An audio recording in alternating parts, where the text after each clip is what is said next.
and welcome to Senior Living, the program on topics of interest for seniors and for the community at large. I am Lynn Brennan, your host, and our program today is The Law of the Land. Our very special guest is Officer Jason Hellmuth.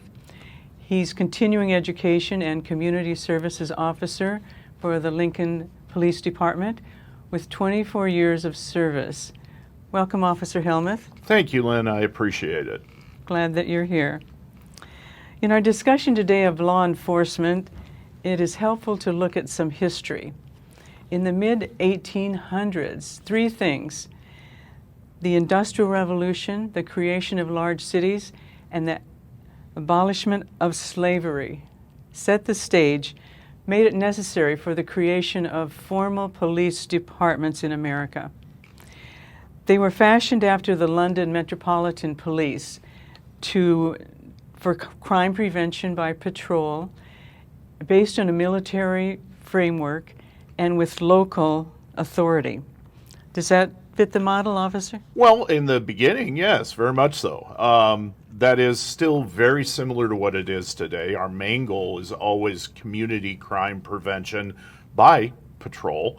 But there are so many things now that law enforcement has become that is beyond the original intent. I understand. We're going to be talking about that. That's right. So for the enlightenment of the public, let's break this down.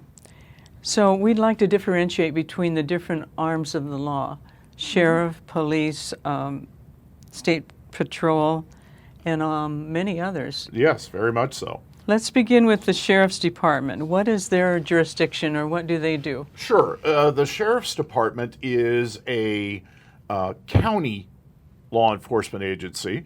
It's run by the county sheriff, who's an elected official, and his employees work for the county. Their job is patrol for traffic, criminal investigation, any civil service items like subpoenas and such as that. They also have any type of maybe local community service to various smaller cities within the county. Oh, those who do not have a police department. Correct. Like where I'm Yes. from, like Ponca. Right. They would have then a contract with that small town or city to spend a certain amount of time in those areas. And then there is, like I said, they have a varied amount of duties within there. They have virtually the same thing we have for the Lincoln Police Department. But they're the only ones who can serve subpoenas or eviction papers? Correct. Yes, they are the only ones who have civil service power, and that is by state law. Okay. But if they see something happening, they can intervene? Of course, yes. Yeah, they are deputy sheriffs for their county. They have countywide jurisdiction. If any crime occurs in front of their presence, they have an obligation to act just like I would. Okay, very interesting. So, and now to the police department, same question. Fill us in on the LPD. Sure. The Lincoln Police Department is responsible for any criminal enforcement, any traffic enforcement, any public safety concerns that occur within the city limits of Lincoln. Or perhaps in city property that would be say out of the city limits. There are a couple of parks that are not technically in the city limits, but they are city parks, and thusly the city's responsibility to maintain, or in this case for our agency, to enforce laws at. We have a variety of different things that we have to maintain, just like the county. The county has SROs, or school resource officers, that they have to have cover the county high schools like Waverly or Norris. And we have our own SROs to cover the middle schools, and the high schools. So And roughly about 14. 14, okay. And they are full-time in the schools. Yes, they are. Monday through Friday. They have a Monday through Friday schedule that matches the schools. And they're not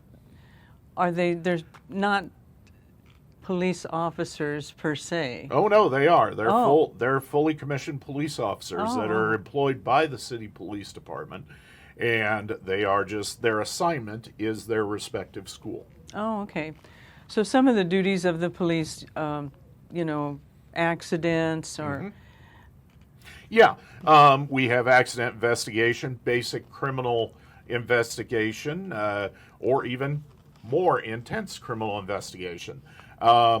We would normal life or a normal day for a patrol officer would be taking calls for service, meaning somebody broke into their car, they're missing their whatever.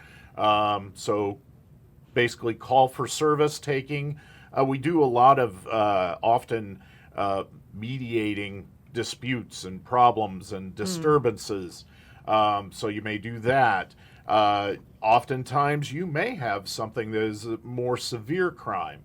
And if that's the case, we can also ask some of our specialized units to come and assist.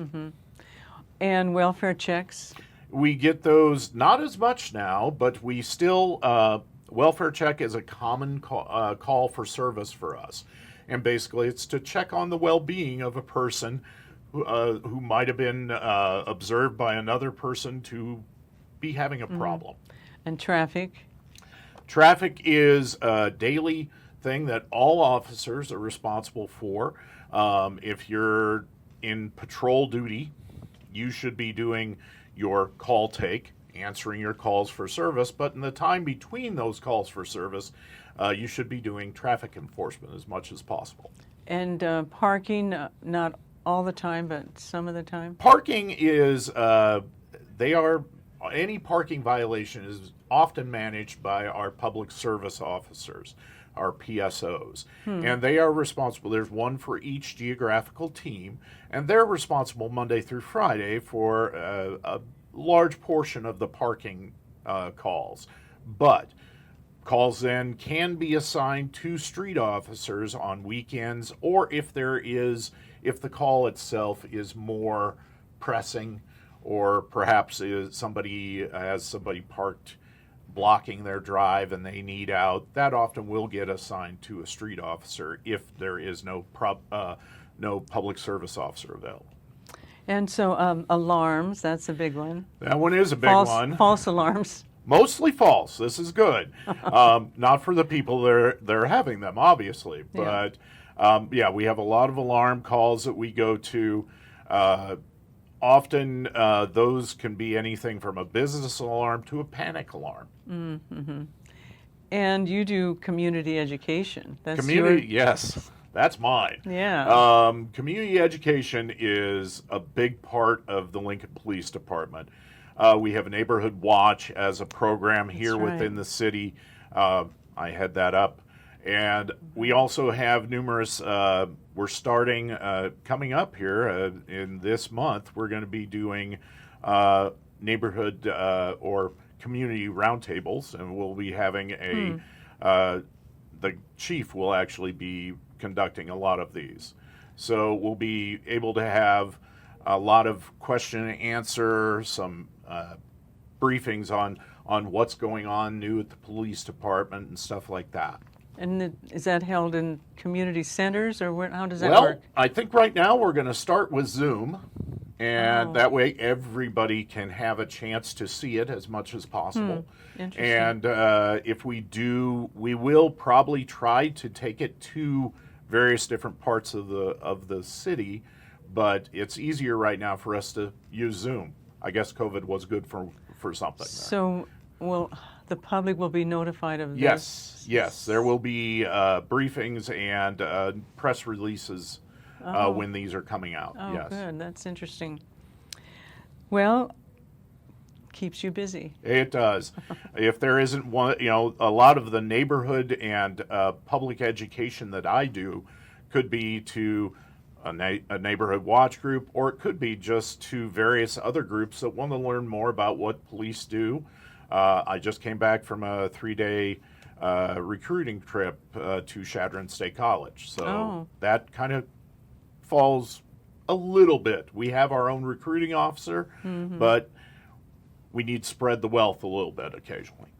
All right. So in general, policemen are all safety issues. Yes, that is the main core charge for police officers, is to provide public safety. So what are some of the other branches of law enforcement? Well, Fish and game? Yeah, there's quite a few, actually. Yeah. There's Nebraska State Patrol, and their jurisdiction right. is a statewide enforcement of laws and traffic. They are, a lot of times people see the State Patrol on the interstate system. Yes. But they can also be called to do criminal investigations in smaller communities throughout the state that may not have their own police department, and maybe the sheriff's department is not equipped or is not comfortable handling a larger criminal investigation. That happens. Interesting. So the State Patrol is statewide authority. There is the Fish and Game, or Game and Parks law enforcement branch. They are responsible for all the fishing and the game rules, hunting and such throughout the state. They are special state deputies, so they have jurisdiction throughout the entire state. And though they may have certain areas of the state where they work, they have that jurisdiction to be anywhere in the state. And that's interesting. There are a couple of TV programs now Yes. that are fun to watch and interesting. Yeah. It's different. It's a different end of law enforcement because it is more specialized, and It is a more tight area where you don't have to worry about maybe some of the other stuff, but they say they see somebody who's driving recklessly or anything like that. They have the same authority as I do to make that arrest or ticket. And there are campus police? There is UNL. Our university town. Yep. UNL has their own police department, and that also translates to the other campuses within the state UNL system, like Kearney, Omaha, stuff like that. So they have their own police departments. And generally, they are limited to their campus, but they are all special state deputies. So they have statewide authority. So like here in Lincoln, UNLPD has technically statewide authority, but they generally try to limit their activities to the campus or in the immediate downtown area around their campus. They have a different type of car? They do. Well, yes and no. I mean, they have most of their cars are all black SUVs, but there are some that may still be white. Then there's the railroad, Burlington. Burlington Northern Police have a very interesting area of coverage. There's 5 assigned to this region, meaning they could go anywhere, I believe, into South Dakota, down into Iowa, us. They have like 3 or 4 states that they have to cover. Wow, interesting. Veterans Police. The Veterans Affairs Department does have the Veterans Police Department on the Veterans Affairs campus. They are basically federal police officers, but their goal and their charge is the campus itself for the Veterans Affairs. Wow, and there's another Federal Protection Police. Yes, the Federal Protective Police, which is it is basically they're responsible for federal facilities and the people within the facilities. So they are kind of they're more concerned about damage, and they're checking buildings and stuff like that, but they are still responsible for people that are in there, and they are police officers. There's one more. Airport. Yes, the Lincoln Airport Police.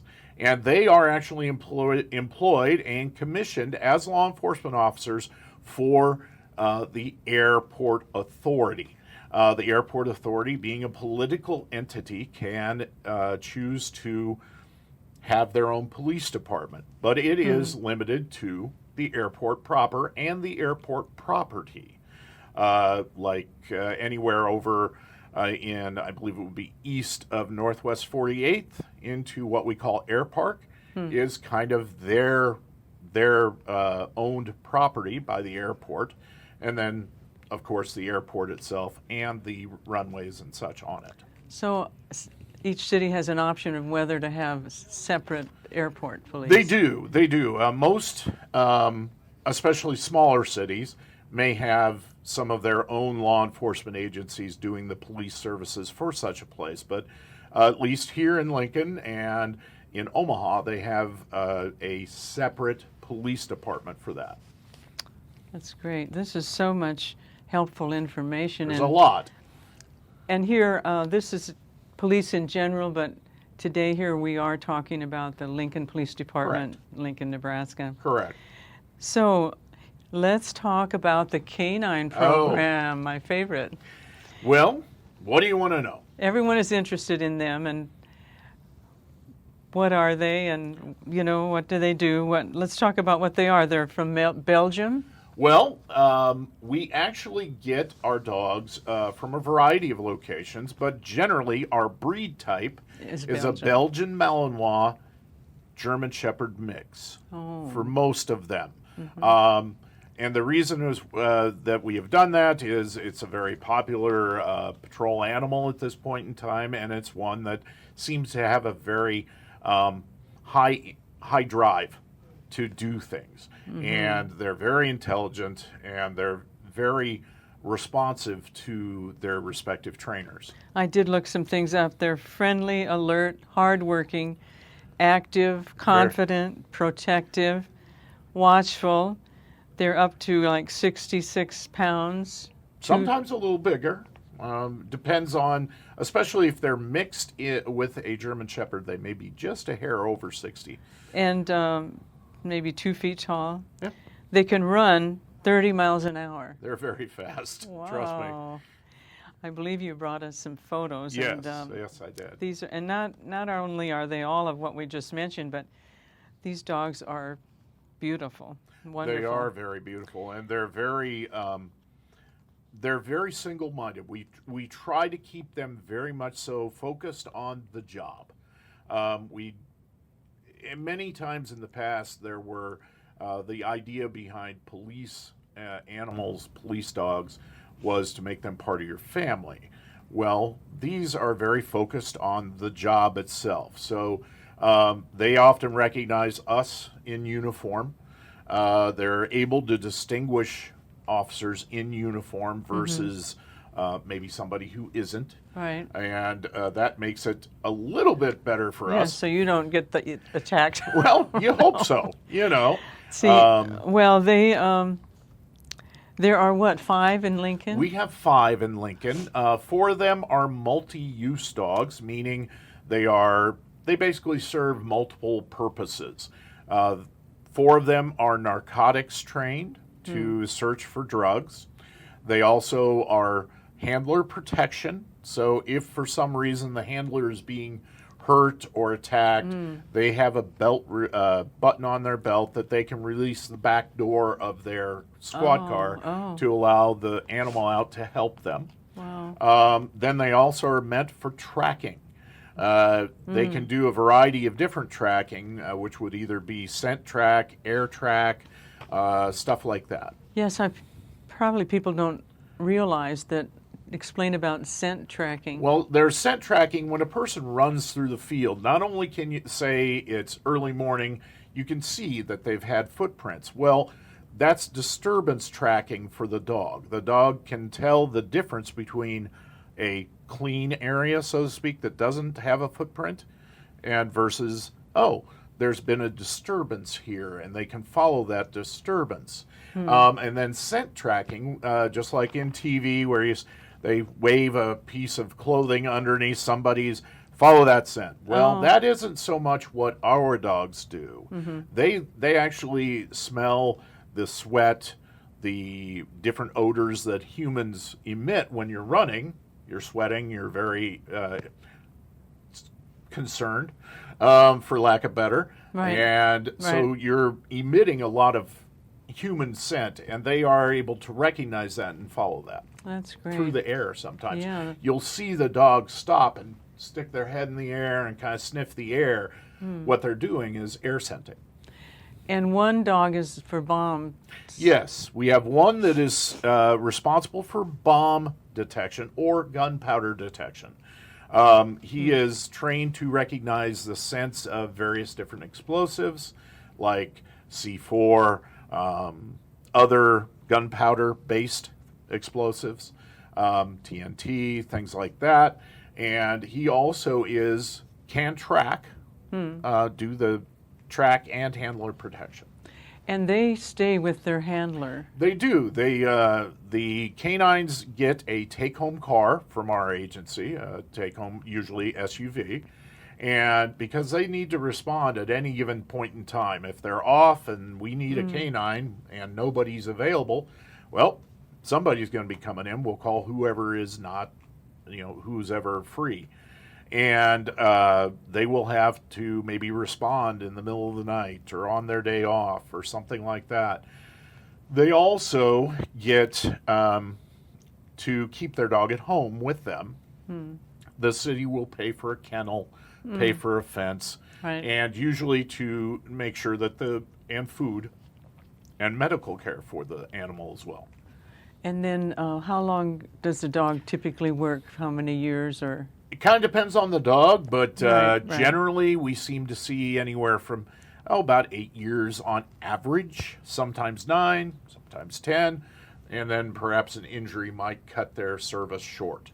And they retire with their owner? Generally, yes. Handler. Yes, the handler generally gets the first shot at being able to purchase their dog. The city is responsible to allow them to purchase the dog for $1, I think. Oh, I was going to say how much. Yeah, no, it's usually $1, and because they are keyed to that handler, and That's they ideal. are, that's dad or mom. Exactly. And they, I know these are expensive dogs. They can be very much so. I remember in Southern Cal that a lady wanting to purchase, and it was like $16,000 or something. It gets a little pricey.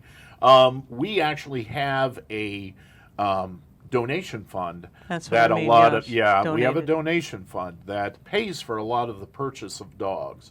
And the person who usually donates the money sometimes gets the option of naming the dog, or at least a base name of the dog. Do you know some of the names of your dogs? We have Kobe. And I believe Kobe's the bomb dog, and that's the one I often see a lot of because of my specialties in crime scene. But the others, oh gosh, I couldn't tell you off the top of my head. Well, I'm sure they're all good. They're very effective. And I know they're very well loved. And I know, and the military use dogs quite a lot too. And a lot of the times the military uses dogs, but it's for a different purpose, and often different training. I mean, the bomb dogs might be similar training, but the other reason that military has dogs is obviously they have a different intent. Yeah, exactly. Yeah, than we do. But they're wonderful nevertheless. Oh, yes. So that's great. We could talk about them all day, but easily. Let's talk about 911, fire, police. Right. How does it work? Well, imagine a phone call to 911. It goes to what we call call takers. And there can be up to 5 or 6, sometimes call takers. They're in the center of the room. And they are answering just the phone call to 911, what's your emergency? And they'll tell whoever has their emergency, tells what the emergency is, and then they type it out onto a computer screen. And if it's a call for law enforcement, it gets sent to one of the law enforcement dispatchers. If it's a call for fire or medical, it gets sent to the fire or medical dispatch. And then if it's something maybe even from a call, we also end up managing a lot of the rural fire departments' radio systems, and the sheriff's department, and the police department, and the fire department. So we're very kind of the 911 center is kind of the all-encompassing communications hub for the county. Well, and that's the amazing thing about it. These dispatchers are going to have to determine in a few seconds Very true. what's happening, what is needed. And you said there are, what, 5 Well, usually on duty? It varies. You could have up to 3 law enforcement dispatchers because there are 3 base channels, 2 normally, and then we can expand to a 3rd one. Fire could have 2 people on it, maybe up to 3. So you could have anywhere from 9 to 14 people in one room working, just call, take, and dispatch. We have a information channel which are responsible for providing, like, say, license plate information, driver's history information, and stuff like that. And there's usually 2 of those. So they, you receive a call Mm-hmm. and say, my house is on fire. So then Right. they know, push the button to the Right, fire then department. they send it off to the fire dispatch. The dispatcher who's taking the call will still ask a bunch of questions to try and ascertain more information for whoever's getting the call, whether it be fire or dispatch or law enforcement. Now, often fire, if there's a house fire, law enforcement will be dispatched with that. Doesn't and have same to be- thing, no, Depending on how big the fire, no. Yeah, well, even any house fire or any active fire will probably have law enforcement dispatched with it, along with fire. But there are times like maybe a medical request or a person's feeling faint. Right. Obviously not a legal concern, but more a medical concern. But do police sometimes do first aid? We are all trained in basic first aid, stopping bleeding, CPR. We have AEDs in all of our marked cruisers. So there is always something that we can do if we are the first people on scene. That's great.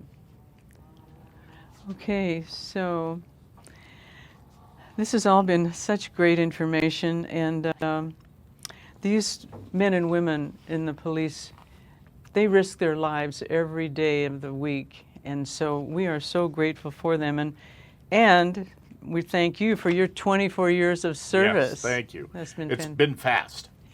It's been fast. I It know, really the has last been. 20 years went like Yes, that. exactly. So culturally, we are going through changes, but just very, very briefly, why, what are the reasons that people want to be a policeman? Well, one, I think it's the first thing you actually get to be giving back to your community. You get to serve your community, and helping others is always a big thing.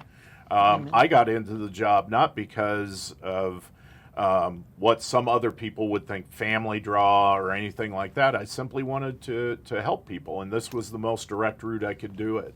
Well, that's wonderful, and I'm so glad to hear that.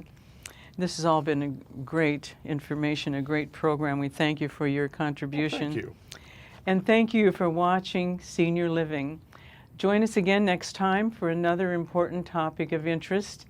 And until we meet again, this is Lynn Brennan saying goodbye for now. Support your law enforcement, and God bless.